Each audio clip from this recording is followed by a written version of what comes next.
Hi, everybody. My name is Brad Craig. You may have heard me speak before. Talking Parents had invited me previously to talk a little bit about high conflict parents, but I had about 15 minutes. So they were kind enough to invite me back to talk a little bit more about my work with families. So hopefully you all see what I can't see, the slides on the screen here. And what I'm going to do is talk a little bit about some resources for you with high conflict families. It's important to understand the field that I specialize in really is working with high conflict families, and there's very little that I can train you on in 50 minutes of speaking today. But what I can do is give you some pointers and some skills and maybe some tools to utilize quickly with a high conflict person, or at least some resources to continue learning and growing. So I think it's important to understand I'm a licensed social worker and a certified family life educator, and this is the field that I specialize in, helping families raise children between two homes, whether they're high conflict or just trying to work together. My services aren't limited to folks that are going through a divorce. Sometimes I have grandparents, same-sex couples, other situations where children are growing up between two homes. So today's presentation is going to be on how to deal with high conflict situations no matter what the two home circumstances are. There are some forms available for you, so hopefully you see those on the screen at the very bottom. If you go to childrenthemiddle.com/forms.htm, there's forms that you may find helpful to you in working with family or working with the high conflict person, or if you're somebody who specializes in this field, working with high conflict parents. So let's get started. Sorry, these slides are working oddly for me. One of the things that I find when I'm working with families, especially in the high conflict situation, is rarely do I find it's really one parent when I'm working with high conflict families. One of the things that I often find is it's either two parents engaged in maybe maladaptive behaviors, and a lot of times they're unintentional. It's due to the environment that they're raised in, or other skills that they've learned that work well in some situations, but not necessarily in a co-parenting situation. What I mean by rarely do I find it's one parent, there's certainly cases I work with where both parents are struggling with personality disorders, or they may be engaged in extreme conflict at the expense of their child intentionally. But often what I find is one parent may have more of the high conflict behaviors, but the other parent doesn't have the skills to deal with a high conflict situation. If anyone out there has a teenager, you know what I'm talking about, that even those of us that are the most trained in working with adolescents sometimes find ourselves in the situation of, boy, I don't know how to deal with this one. So today I'm hoping to give you some pointers that will help you out. I think the best way to remain empowered and learn skills in working with families is to continue to learn. If you're going to work with a family that's high conflict as a specialist, or if you are in a situation where you're in a high conflict relationship, or for that matter, if you're giving advice to a friend or family member who's in that situation, learning is empowerment. And continue to learn, grow, and learn new skills, and learn those skills to provide advice for those family members and friends that are going through high conflict situation. I certainly provide a lot of tools on the website, childrenthemiddle.com or betweentwohomes.com. We have a class on basic co-parenting, boundaries, which we'll be talking about today, and parallel co-parenting. And the reason I'm emphasizing these is I'm going to be addressing a lot of these topics today that I won't have time to flesh out. And so if you take an online class, or you're reading the book, or you use the workbook, then you'll be practicing some of these skills. There's also another book that I strongly recommend. It's by the author Bill Eddy, who's a social worker and attorney, and it's called Splitting. And it's a great resource for parents if you are dealing with a high conflict co-parent who has personality disorder, or at least is displaying those traits, traits of histrionic or narcissistic personality disorder or personality traits. Okay, so one of the things that I think is very important with a lot of the high conflict families that I've worked with, they're getting advice from family members and friends, sometimes attorneys, sometimes even mental health professionals that are sometimes working against them and creating more conflict. So I think one of the best resources that you can have is to surround yourself with the right people, the people that are supporting you in co-parenting, independent of how your co-parent is choosing to respond. So there's a handout on my website and it's in my book and material, but I want to cover this a little bit with you. Surround yourself with co-parenting supporters. Co-parenting supporters are those folks that are trying to empower you, and most importantly, they're looking out for the best interest of your child generally. So let's do a comparison of co-parenting supporters, people that are supporting the co-parenting relationship, as opposed to those family members and friends that are co-parenting detractors that often increase conflict between two homes and guide parents down the wrong path of making decisions that are not in the best interest of their child. A co-parenting supporter isn't going to involve your child in the conflict. Whether they agree or disagree with your co-parenting and your co-parent, they're not going to involve your child. They're going to say things like, well, that's between your mom and dad, or redirect, where co-parenting detractors are often involved in bad mouthing. It's the grandparent who says, your dad is a jerk and your mom's trying to deal with him, but he's insulting and aggressive. They're bad mouthing the other parent in the presence of the child, or encouraging you to do the same thing. So they may be saying that negative things directly to your child, or they may be saying things to you, but still in the presence of your child, equally as harmful. A co-parenting supporter is going to respect both of your roles as the child's parent. A co-parenting detractor will often try and replace either your duties or your co-parent. So for example, they may want to show up at exchanges. Sorry, I see something on here in chat, so I want to make sure you're still on the resource slides. Okay. Aha, how about now? Perfect. Sorry. All right, now we're on. Co-parenting supporters and detractors. Hopefully maybe some of you went to the website and downloaded this form so you can follow along with me when I mess up. A co-parent supporter is going to respect both your co-parent's role and your role, where co-parenting detractors often try to replace one parent. It's the stepmother or stepfather who decide to start showing up at exchanges or doing the exchanges instead of you doing your exchange. And I don't mean that in a helpful way. Sometimes step-parents, grandparents really do help in the co-parenting relationship. Hey, if neither of you can exchange directly, I'll be glad to help. But often what they're trying to do is replace a role. They'll either try and replace your role. Hey, I'll fill out those documents. Don't worry about that. You don't have to do that. Or they'll try and replace the co-parent, try to be the new mother or the new father. Co-parent supporters are going to encourage you to work directly with your co-parent, saying things like, well, have you talked to him or her about that? They may even help you sometimes by looking at it from that person's perspective. For example, I know you're frustrated with this, but as a male, I can see it from his perspective. Where a co-parenting detractor is going to encourage you to fight or to ignore your co-parent or get involved in the conflict even. They're the ones who mom and dad are talking at the doorstep, and that's when grandpa walks into the room and gets involved in the conversation between mom and dad. Bottom line, co-parenting supporters trust you. They recognize that you've ended your intimate relationship, but you're now in a co-parenting or business relationship with your co-parent, where co-parenting detractors are often insecure when you and your co-parent get along. A co-parenting detractor will often focus on their jealousy, insecurity, may engage in some of those behaviors that we expect from high school students, but not necessarily for grown adults that are raising children between two homes. Co-parent supporters encourage you to co-parent and work together, where co-parenting detractors really encourage you to compete, to get the other parent out of decision making, to say things like, look, it's your parenting time, you should be able to do what you want. Co-parenting supporters often see themselves as part of the entire family, not maternal or paternal, but the entire family. So they're going to encourage you at times like, hey, we're having a birthday party, why don't you invite your co-parent? Where co-parenting detractors are often, again, insecure or uncomfortable with that. So they're going to encourage you not to seek your co-parent or to invite them to see things as mom's house versus dad's house instead of two homes working together in the best interest of the child.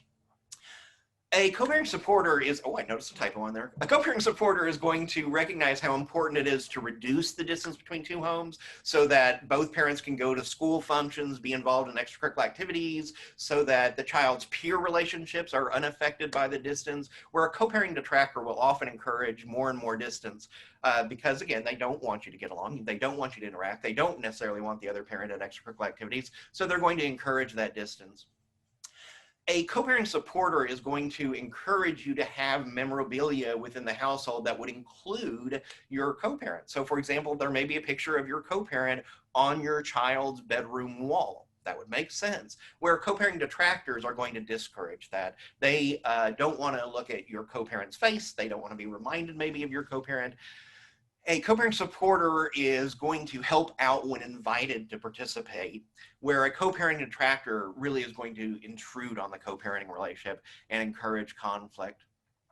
So I want to start looking at some of the typical common mistakes parents make with children. Hopefully through this presentation, what will happen is you will start identifying some of the behaviors of your co-parent. But I'm also hoping that you'll be recognizing some of the mistakes that you may have made along the way, or if you haven't made those mistakes, you'll recognize ahead of time that this is a common mistake that parents put children in growing up between two homes. This also gives you an opportunity to have some labels for these behaviors. So I want to start with let's see, the choice of managing conservatorship. It's pulling the child into where do you want to live? How much time do you want to spend with your dad? How much time do you want to spend with your mom? Just think about how much pressure that puts on a child. Ultimately, I find that a lot of children who get pulled into making a decision of whether to spend time with one parent or the other experience guilt later on, especially as they're adults and they realize, boy, my parents should have never pulled me into that situation in the first place. I realize that there are some situations where courts may give a child a voice in the schedule between two homes or where their primary residence is going to be.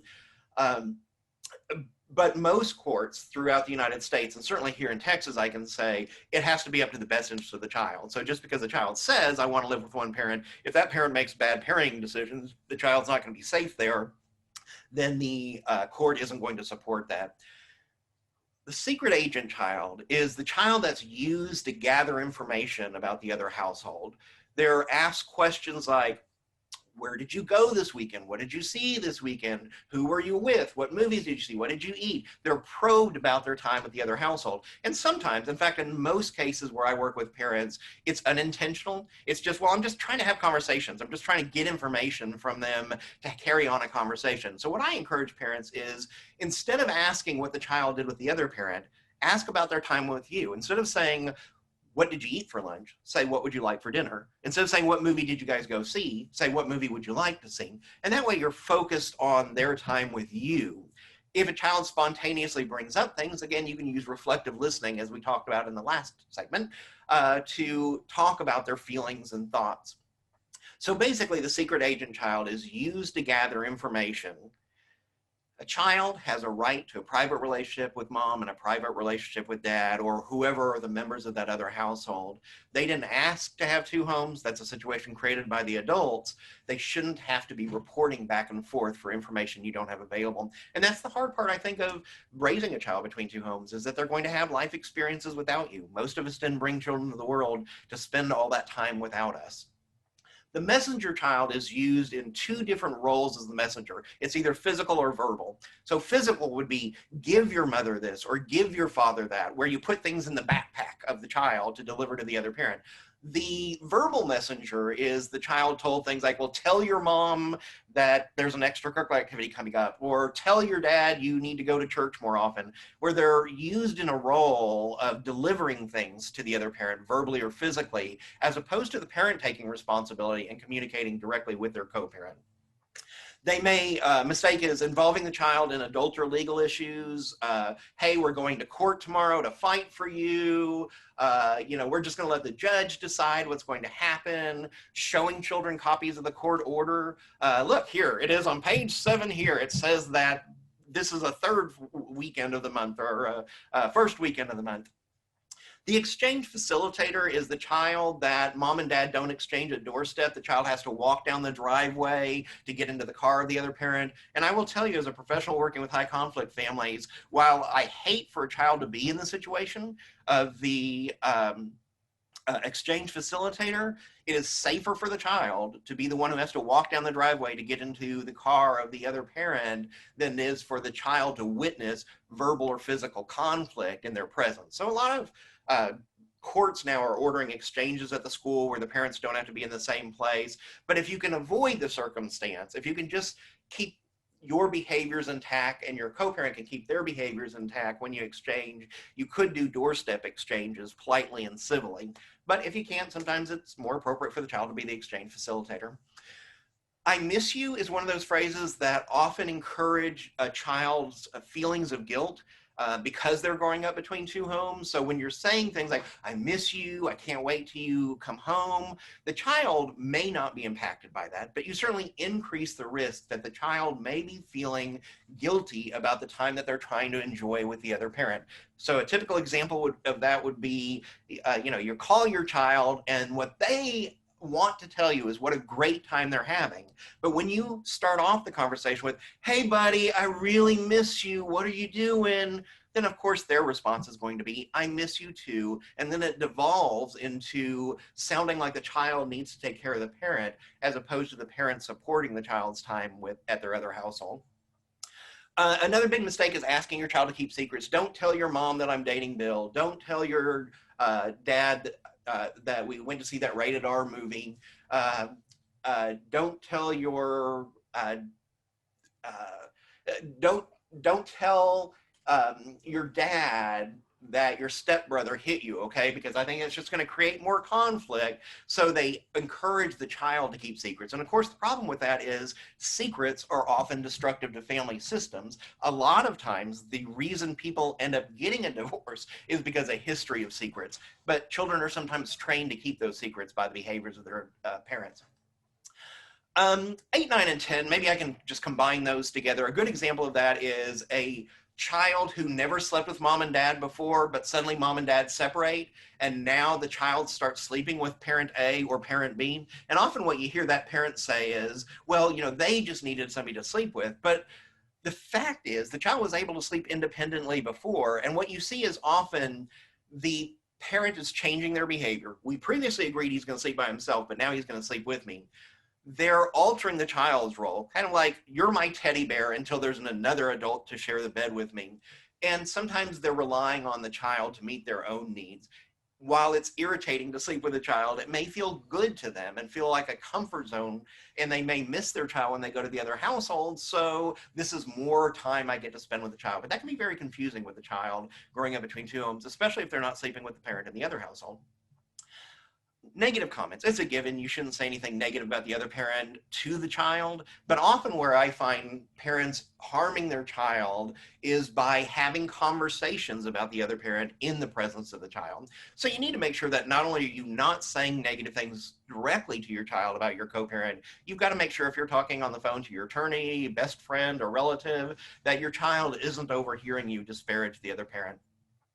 Because the other mistake is often, I find, parents allowing others to make negative comments. Well, I don't say anything bad about him, but I live with my dad. What am I supposed to do? My dad says negative things. Stop your dad from doing that. And if you can't stop him from doing that, then he doesn't need to be around your child. Another big mistake is I always tell my child the truth. There are a lot of adult things that children don't need to know about. Court is a good example of that. One example that I often use with families when they say, well, I always tell my child the truth is, did you tell them how they were made? Now, biologically, we may talk about sperm, eggs, fertilization, but what we don't talk about is the actual occurrence of how they were created, if you understand my meaning. That's behind closed door stuff. Children's property, bottom line, if it belongs to the child, it belongs to the child. One of the problems that I have is parents will tell children things like, this is yours, but it has to stay here. If it's theirs, they should be able to carry it back and forth between two homes. So my suggestion is, if there's something you get in your household that you don't want your child to carry to the other household, don't say it's theirs. Just say it's bought for this home. For example, you buy a video game system. Okay, this is a video game system for this house. The people that live here can use this video game system. Pets and attachment issues, if you guys just separate, it's not a great time to go out and get a puppy because it's hard enough for the child to leave a parent behind on a regular basis, more or less a puppy. And attachment items would be things like security blankets, mobiles, things like that for infants, where if you have that same mobile going back and forth, or at least the same sounds of the mobile, it can be comforting to your child. Reflective listening is basically just answering a question with a question about a child's feelings, or making a statement that's a question. So instead of probing the child, what did you do in the other household? Child comes in and says, I'm really mad. We just focus on the feeling. Rather than, why are you mad? What happened over there? Gathering information from them. We just focus on the feeling. Alienating, co-alienating, and even estrangement behaviors are really a professional seminar within themselves. A lot of mental health professionals I work with aren't familiar with alienation and estrangement. So I really can't cover this topic and give it the attention that it needs in 1 minute. What I would encourage you to do is read and learn more. We flesh this out in the book and on the online class, and there's lots of other material out there on lots of other people's websites that talk about alienation and estrangement. What I can say, though, is alienation is basically where a child is being turned against the other parent, and often the parent that's alienating is encouraging that. Well, you don't have to go if you don't want to. I can't make you go if you don't want to. On the other hand, sometimes the other parent is involved in estranging behaviors, things that a child wouldn't want to spend time with, where they're witnessing a parent verbally, physically, or sexually molest them or another parent. That's estrangement, but sometimes these things go hand in hand. One parent trying to turn the child against the other parent having boundaries that are poor and they don't know how to respond, so it creates more conflict. All right, I would love to spend more time on that because that's something I think we need to understand more about. And I'm guessing that Talking Parents is going to be inviting a speaker on alienation and estrangement at some point. I certainly encourage that.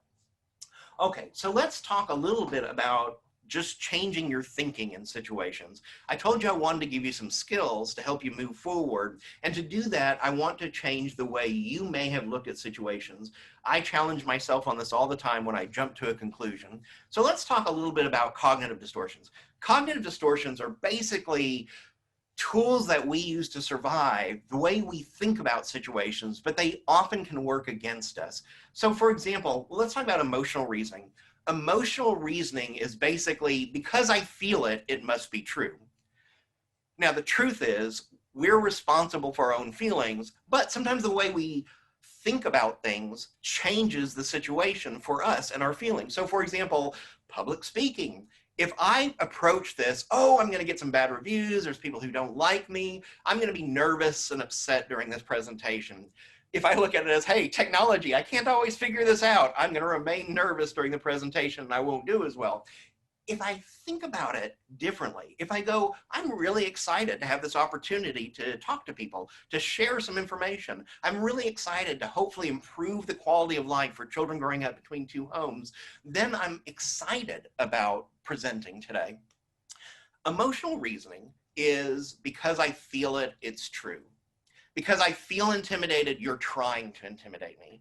Because I'm nervous, you're making me nervous. As opposed to, you know what, I'm responsible for my own feelings. Maybe I need to look at this a little differently. Maybe my initial reaction and feeling isn't the truth. So for example, if I sent you a message that said, I'm really excited that you're attending the presentation today, but I send it to you in an email, you can hear that two different ways. He's really excited. Or, you know what, the way I heard that is, I'm really excited that you're participating today, as if I don't have a million other things to do. So emotional reasoning is, oh, wow, I feel really good he's excited that I'm here. Or reading that same message, another person could go, I think he's being very sarcastic. That's where we can challenge our thinking. How do I know that to be true? How do I know whether he's sarcastic or really excited? Well, that changes and challenges my feelings and thoughts. Imperative thinking is basically it must be this way. I must have primary because I've always been the primary caregiver. I must have the rights to be able to do these things. And it's this imperative thinking that often sabotages people, I find, in the courtroom. because they see it as, well, the world has to work this way. And when it doesn't, it sabotages them and they have real difficulty facing the reality of their circumstances. Personalization and blame, the number one problem I deal with high conflict families is personalization and blame, where they take everything you say as personal. Not everything, that's exaggerated, but they take a lot of things that you say as very personal, as opposed to, you say something like, a lot of men are balding. Are you saying that I'm balding? Are you threatening that I'm going to be balding? Blame, though, is the biggest problem I have with high conflict families. Frequently what happens is I see these parents stuck in this, finger pointing, as opposed to this. How am I contributing to this conflict? What could I do to handle this situation differently? They often will use excuses like, well, you made me do this and you made me do that, as opposed to, I'm the one who's totally in control of my behaviors and action. Black and white thinking is basically what it says. Black and white thinking. It's black or it's white, and very little room for gray. So it's important in negotiation and compromise and interest-based communication that we're looking at, there is middle ground for a lot of these things. Maybe I don't get everything that I want, but I get a lot of what I want. And if we both get a lot of what we want, our child does better growing up between two homes if we mutually agree. Extreme thinking, I used an example of extreme thinking, the always, never. You're never here on time. I often work with families that say things like, you're never here on time.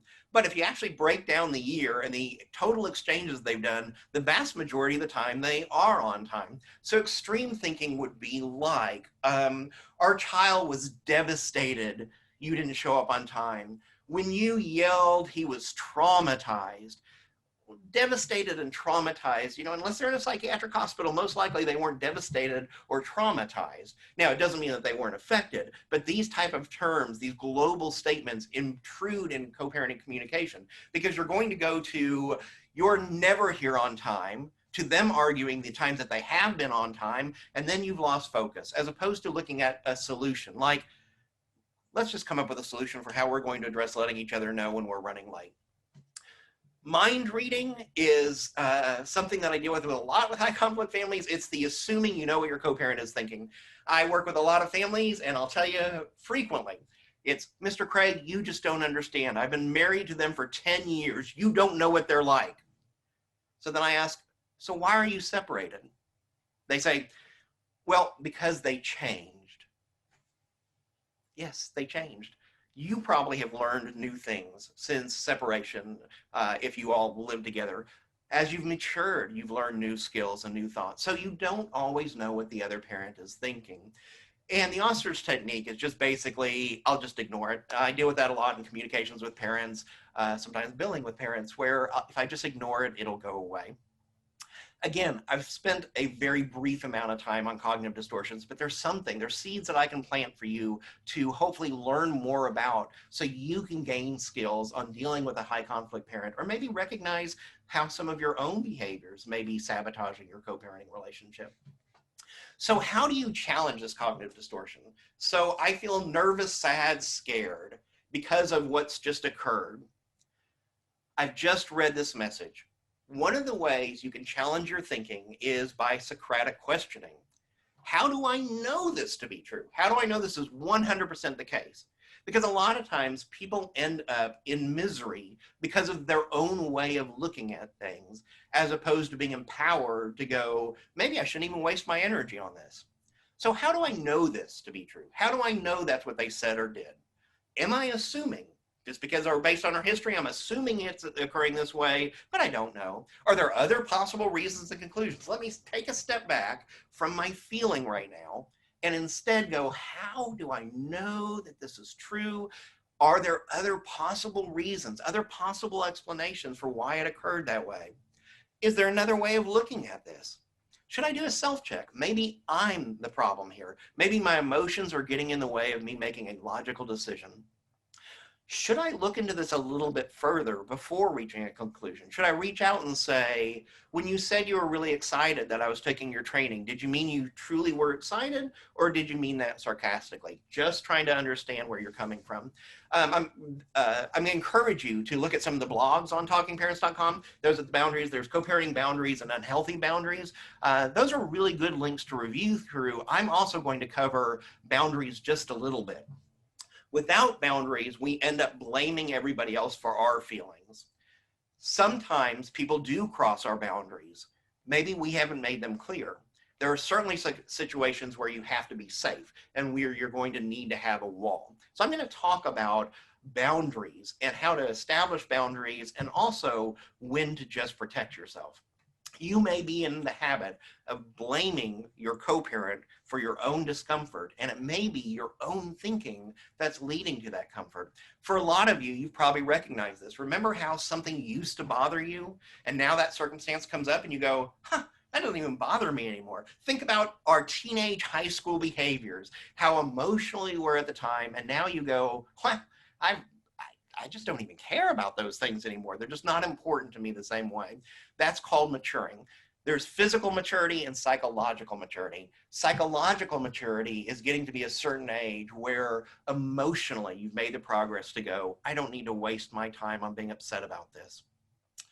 Often families are stuck in this blame game where it came out of their mouth and it led me to do this.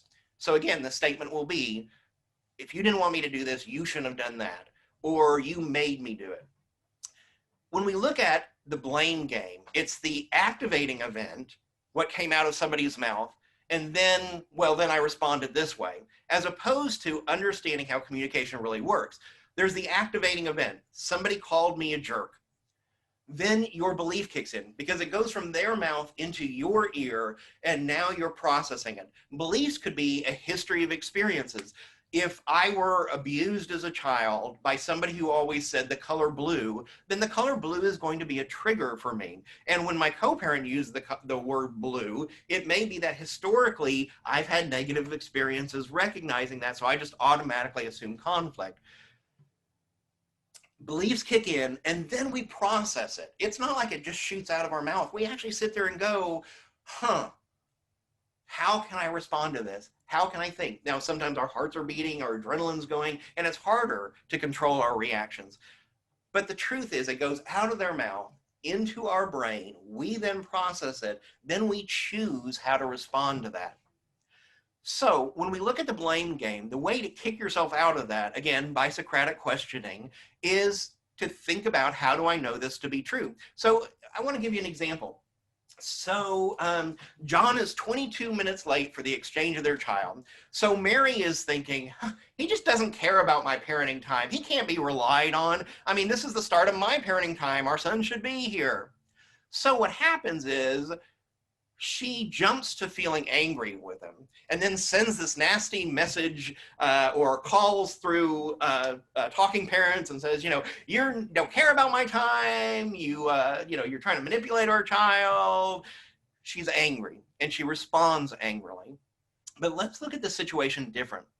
Let's say John is 22 minutes for the exchange. So Mary thinks he doesn't care about my time and he can't be relied upon. But then she stops and goes, wait, how do I know that to be true? How do I know he really doesn't care about my parenting time? And how do I know that he just doesn't care about my feelings and can't be relied upon? Well, let me look at this a little differently.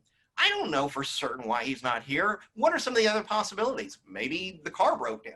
Maybe our child is still in his other household vomiting. I wouldn't want him to be racing him out of the house.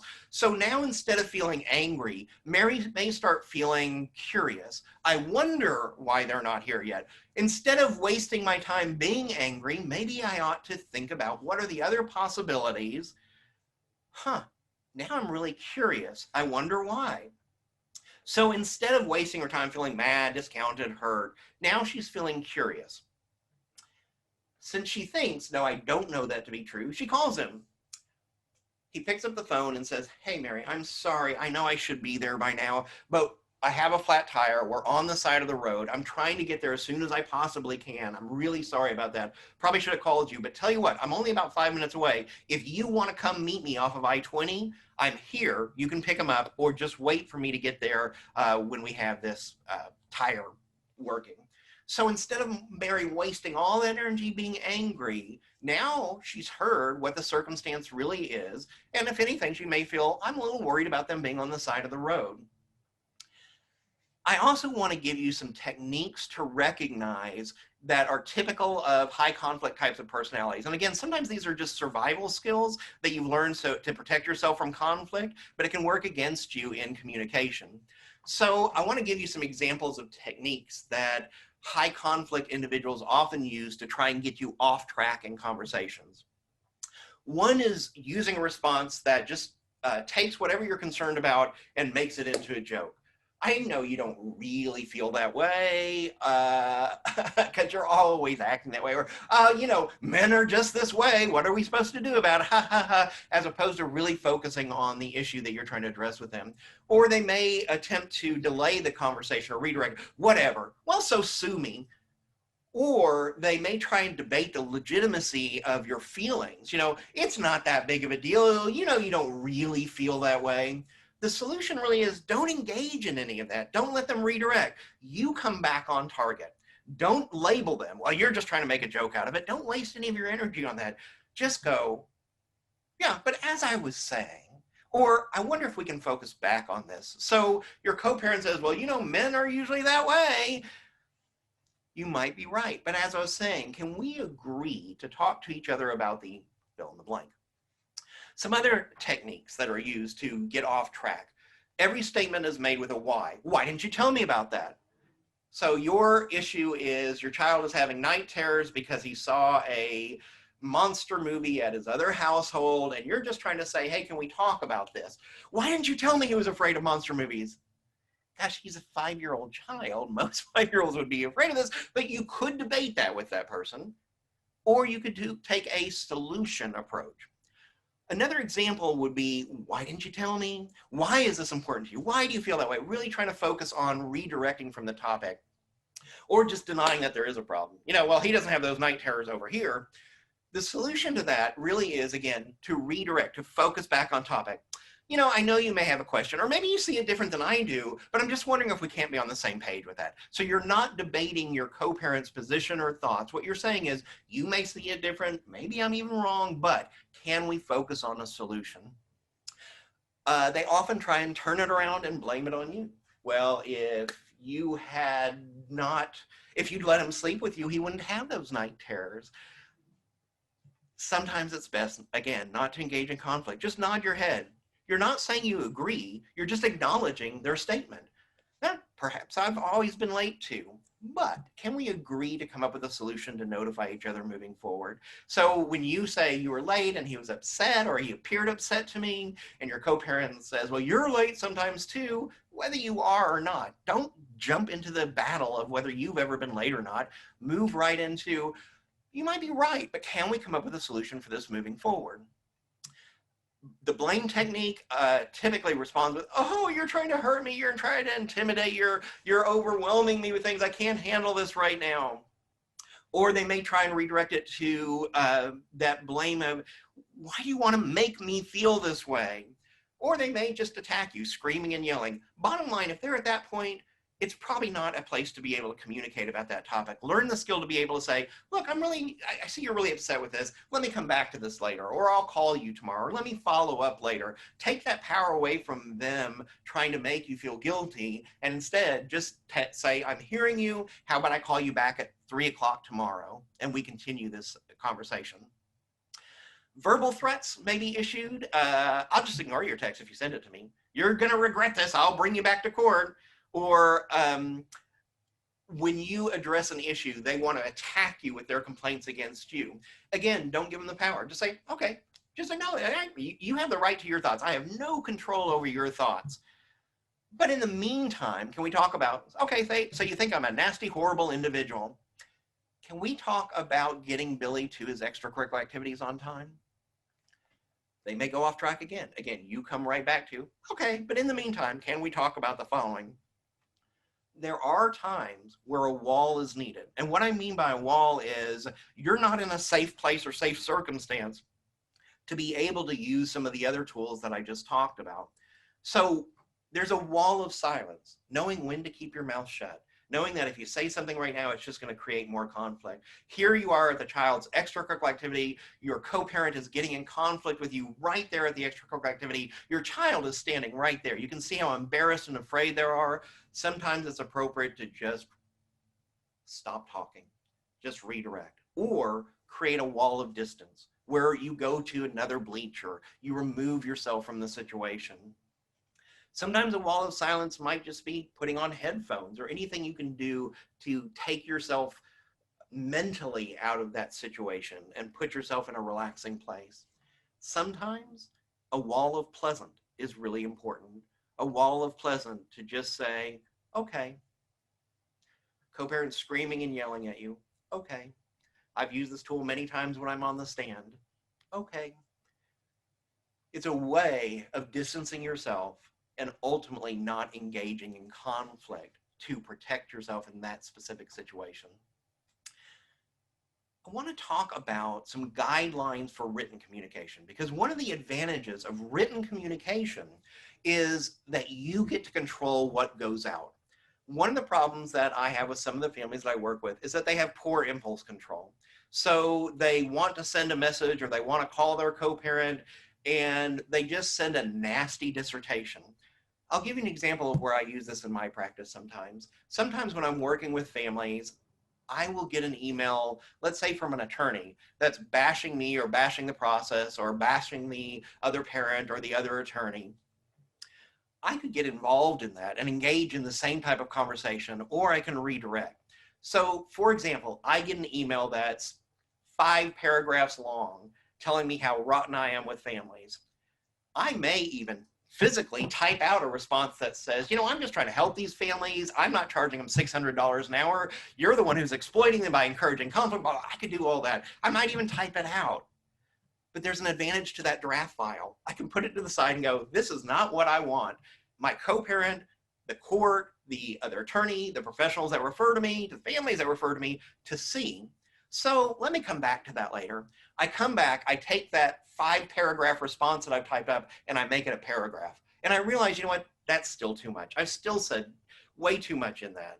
But right now my mind is really kind of upset. So let me put it in draft.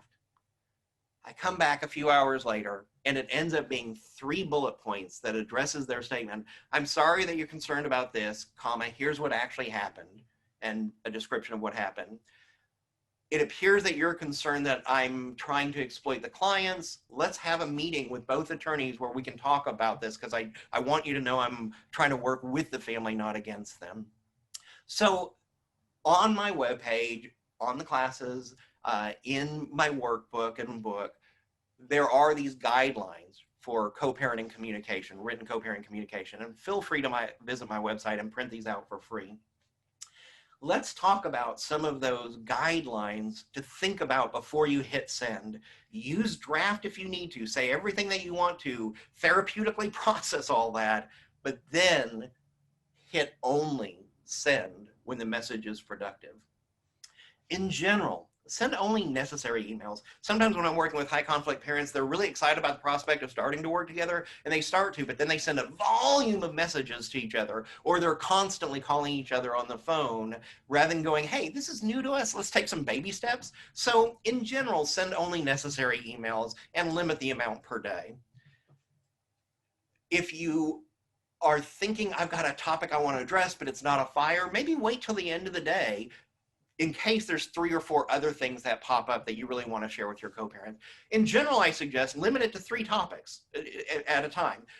Billy's got an extracurricular activity scheduled for Friday at 5 p.m. at the following location. Have you got a copy of his report card? If so, could you send it to me? 3, just want to make sure that our mediation is still on for Friday. Number the items so that your co-parent can follow up with you and make sure those items match. Item number 1, the extracurricular activity. Item number 2, the question about the doctor's appointment, item number 3. And so when your co-parent responds, they're addressing 1, 2, and 3 also, and it can keep you in the loop. There may be things you address that they don't need to respond to. So they're just typing 2, yes, I'm going to be there. Use their name, and I don't mean a negative connotation. I mean, Bill, I read your message. I'll respond to you tomorrow. Sincerely, Kim. Something that, again, recognizes who they are, but also cites that you're the author of what you send. Kind of if you're verbally communicating, then it's your voice. Use basic manners. Instead of insisting and demanding, use things like please, thank you, I appreciate. Your co-parent says, you know, I finally got that report card to you that you've been asking for. Here, are you happy now? Yes, I am. Thank you. Make your emails very brief and specific. One of the things I find parents doing is when they're writing or talking to each other, they go into what I call a sales pitch. The more you're sales pitching your concept or idea or your recommendation, the more your co-parent may be coming up with reasons to challenge it. So for example, starting with Billy says he's interested in playing football. Would you be interested in him playing football too? Versus Billy says he wants to play football. I know you typically don't like football, but look, I think you need to think about his feelings instead of your own, and I think you need to get him to participate. Well, by the time you're done with your diatribe, you've turned your co-parent off to the original topic. Keep the emails focused on the present and the future. Instead of saying, you've always done this, focus on moving forward. Can we agree to the following? Whether it's happened in the past or not is insignificant. What's important now is seeing if you can't come up with a plan moving forward. Today and moving forward, can we agree to the following? Don't have others send your messages for you. Don't have girlfriends, boyfriends, step-parents, grandparents send those messages for you unless it's an emergency. Hey, by the way, they're broken down on the side of the road. They don't have access to the phone. I'm letting you know this. Take responsibility yourself to send those messages. Make your communications non-judgmental. You've never cared about our child versus it's really important to me. Is that something that's important to you too? And asking as a question.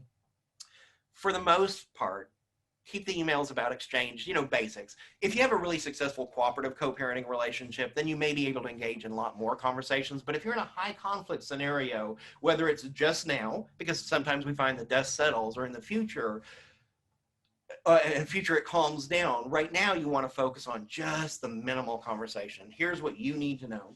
Give choices and be flexible. I'm thinking about doing this. What are your thoughts? I never thought about that. Yeah, let's see if we can't come up with some other options to think about. Ask instead of demand. Instead of saying you need to be there, just say, I think it's important for him for you to be there. If you get an email full of what you're doing wrong, use some of the things we've learned today. Don't get hooked into it. Okay, sounds like you're upset with me. Can we agree to be on time at exchanges? And respond as you would a coworker or a business partner. Forget the intimate relationship and instead just focus on the business of how can we get along. Sometimes it may be appropriate to use an I feel statement. I feel concerned when I see Billy crying because he's worried your car broke down, according to him. And I'm wondering if we can't let each other know in advance if we're going to be running late. If you get an email that asks for a response and you don't have a response immediately, at least respond with, I'll let you know tomorrow by 5 p.m. Instead of doing the ostrich technique, it'll go away, then instead say, here, you can expect an answer tomorrow at 5 p.m. or by 5 p.m. Don't speak for anyone else. That's a big mistake I see with these situations is people speaking for the child. Billy was really upset Billy really wants you to. You're not in Billy's head, so you don't know what Billy is thinking or feeling. But what you can share with your co-parent is he said he felt the following, or he appears to be sad when he's crying. Those would be examples. And bottom line is before you hit send, pull out that list, print it from my website, put it by your computer, and read over it before you hit send. I hope this information has been valuable for you. Again, these are some of the resources that I have available. There's plenty of other resources that are also available. And I think it's time for some Q&A. So for the next 9 minutes, I'll do some Q&A with some broad responses if I can be helpful. So let me see what some of these questions are. What to do about a co-parent not contacting the child? I'm not sure there's much you can do about that other than encourage your co-parent if you think it's appropriate for your child. Also, let your child know. Don't speak for your co-parent. I don't encourage you to necessarily come up with excuses for them, but just focus on the facts. Say, I don't know why your mother hasn't contacted you today. I don't know why your father hasn't. Because that's the truth. You really don't know why. You don't have the answer for that. All you can do is encourage and remain neutral to the best of your ability. So I hope that answered that question. Another question, how can I send this webinar to my high conflict co-parent without starting an argument? Really good question. And actually, I get that question frequently when I'm teaching my co-parenting class. It's like, wow, how do I get my co-parent to attend this? So here's the advice that I often give parents who take my online or live co-parenting education class. Contact your co-parent and say, I learned so much from the following presentation. I apologize about some of the mistakes that I've made. I think it would be really beneficial for us to talk after you take this. So either they'll be motivated because they want to learn and grow, or if nothing else, they'll often be thinking, wow, I can't wait to take this presentation to find out what they're doing wrong. When I'm teaching my co-parenting class, it's funny to watch the language of the participants, because sometimes I'll be talking about one subject and you'll see an audience member doing this. And I'm assuming what they're thinking is, I've been telling my co-parent that, my attorney told my co-parent that, I don't know why they won't listen to me. They're refusing to learn. But then later on during the presentation, I'll talk about another subject, and that same person you'll see doing this. Like, oh, that's me you're talking about. So, the goal of any type of seminar that I'm providing like this is to give folks new tools to learn, to grow. So it might be you just reach out with I encourage you to take this class, and if the motivation is learning what you're doing wrong, along the way, they're going to learn some skills themselves, one would hope. What is my ex's new spouse in the major detractor? Oh, yeah, what is my ex's new spouse in the major detractor in the relationship? Okay, I'm not sure I understand that question fully, but I'm going to answer it to the best of my ability. First, one of the things I'm going to encourage you to do is get rid of the word my ex. I think that creates a lot of conflict, and it focuses on the previous intimate relationship. Your co-parent is your co-parent. They're only an ex in the sense of the previous intimate relationship. And if we stay stuck in thinking about the previous intimate relationship, then feelings get hurt, emotions get hurt. So I'm always going to encourage you, when you're referring to your co-parent as my co-parent, or their first name, or their role, my child's mother, my child's father. So you're focusing on that current relationship that you have with them. So what if okay. Now I see. Thank you for the type correction. What if? One of the things I often suggest is parents having the opportunity to become educated. So this kind of goes back to that previous question of, how do I get my co-parent involved in learning some of this information? Maybe you pay for them to take an online class or training, or maybe you buy the book, Between Two Homes, a Co-Parenting Handbook, or any of those resources. It may be something that you provide to your co-parent as a resource, again, saying, this is what I really learned from it. There's not much you can do except hope to empower your co-parent to recognize that that person is a detractor and to focus moving forward. Maybe you have a detractor in your life, and if you do, maybe that would be the appropriate time to say, hey, I downloaded this off of a website, and I realized that my cousin Sally has really been encouraging conflict between us, and I apologize about that. I've learned some new skills, and I actually gave her this handout and said, look, if you continue to be a co-parenting detractor, then I'm going to stop having you around me and our child, because I just don't think it's in the child's best interest. Other than that, there's very little that you can do other than continue to serve as the appropriate role model. Remember, throughout this entire presentation and from my previous presentation, one important concept to hold on to is you can't change your co-parent. But there are things that you do that may change yourself and your reaction to them that changes their behaviors. Once I realize I can't pull you out on the dance floor anymore, I might just stop trying, because you've proven a pattern of not trying to pull me out, or being resistant to me pulling you out on the dance floor. How do you respond when a co-parent who's always, how do you respond to a co-parent who constantly brings up old mistakes, or always insulting you? Just redirect. Use some of those skills I talked about before. Okay, you hate me, but blah, blah, blah, blah. Okay, you think I'm an idiot, but blah, blah, blah, blah, blah. Tell them, show them it doesn't affect you anymore. You no longer have power over me. You can have whatever feelings and thoughts you want about me, but I'm going to stay on track. What I often find with parents who have learned these skills themselves, or through their own counselor or therapist, or with a parenting coordinator, they're learning to disengage from the conflict. And once they really have those skills to disengage, then their co-parent either stops the behavior, or the person learning the new skill goes, it just doesn't faze me anymore. It's amazing how I used to jump right into conflict, but now when I think about it as I'm so healthy that that doesn't even bother me anymore, it's very, very empowering. So if they constantly bring up those other mistakes or always insulting you, again, I would just focus on, okay, but today and moving forward. Okay, yeah, I had an affair, but today and moving forward, can we blah, blah, blah, blah. How can you introduce a new spouse or partner into a child's life or co-parenting dynamic? Boy, that's a whole thing in itself. And I'm not trying to sell my book. There's lots of other good books out there. I highly recommend books like Mom's House, Dad's House by Easton and Ritchie, and some of these other books on co-parenting. We don't always agree. So you might find one book says one thing and another says something different, but you can take that information and think about, how do I apply it to this situation? So that to me is a whole section in itself, and it is in my book, a whole section on introducing significant others. What I'd say is take it gradual. Just because you're at a place doesn't mean your child is at a place. I always encourage wait till post the legal order being signed before introducing new relationships. Do it gradually into your child's life.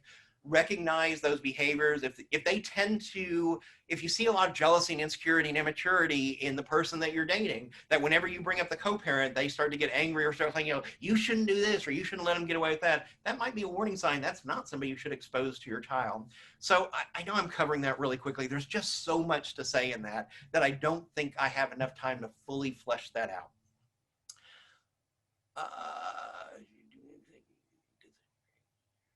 Oh, okay. So we have about a minute and a half, which is time for me to wrap up. Mostly what I want to say is thank you very much for giving your attention to Talking Parents and to me today. We hope that we've given you some really helpful, reliable information. One of the things I want to encourage you to do is continue going, not only utilizing Talking Parents, but going to the website for resources. Their blog is just full, I find, of helpful information. I also encourage you to visit my website, childrenthemiddle.com or betweentwohomes.com, to continue learning and growing.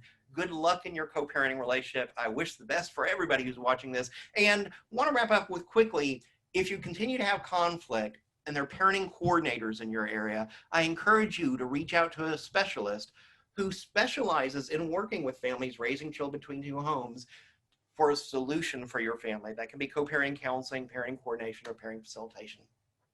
Okay, I believe we're done. Thank you so much for spending your time with me today, and hopefully you'll follow up in the future if you need some help. Thank you very much.